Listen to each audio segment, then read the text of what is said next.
per i nostri studenti diventano anche delle opportunità di tipo professionale che spaziano appunto in vari dipartimenti, in varie discipline ed insomma, è un rapporto win-win, vinciamo tutti, vince l'Udinese Calcio, ma vince anche l'Ateneo, soprattutto vincono i nostri studenti, i nostri laureati. Ebbene sì, in questa sinergia tra due grandi realtà del territorio vincono davvero tutti. Università di Udine e Udinese Calcio hanno siglato un protocollo d'intesa per unire sport professionistico, alta formazione e valorizzazione del territorio, consolidando un legame storico in chiave nazionale e internazionale. La partnership mette a sistema competenze scientifico-mediche e l'analisi dei dati per studiare l'impatto economico, la mobilità, la sostenibilità ambientale di tutti gli eventi sportivi. Il desiderio è quello di valorizzare e approfondire ancora di più quello che abbiamo fatto nel corso di questi anni, andando a sottoscrivere un protocollo d'intesa che ci permetta di essere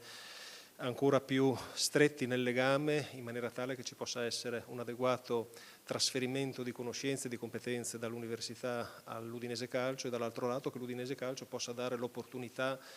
a tanti studenti, a tanti ricercatori di poter avere anche poi un'opportunità di lavoro e di collaborazione con una società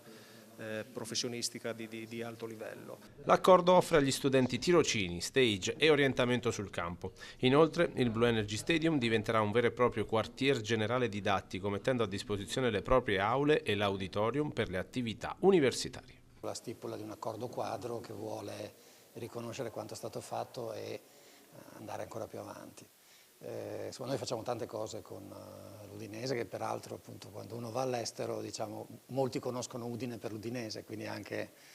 per noi è un fattore così di promozione. Vogliamo spingere oltre anche su temi apparentemente più lontani, per esempio la sostenibilità. Lo stadio è un gioiellino da questo punto di vista e noi siamo molto attivi su questo fronte, per esempio una mobilità diversa che è un tema che interessa la gestione dei rifiuti, ma non solo questo, per esempio anche lo studio dell'impatto degli eventi che coinvolge i colleghi anche di area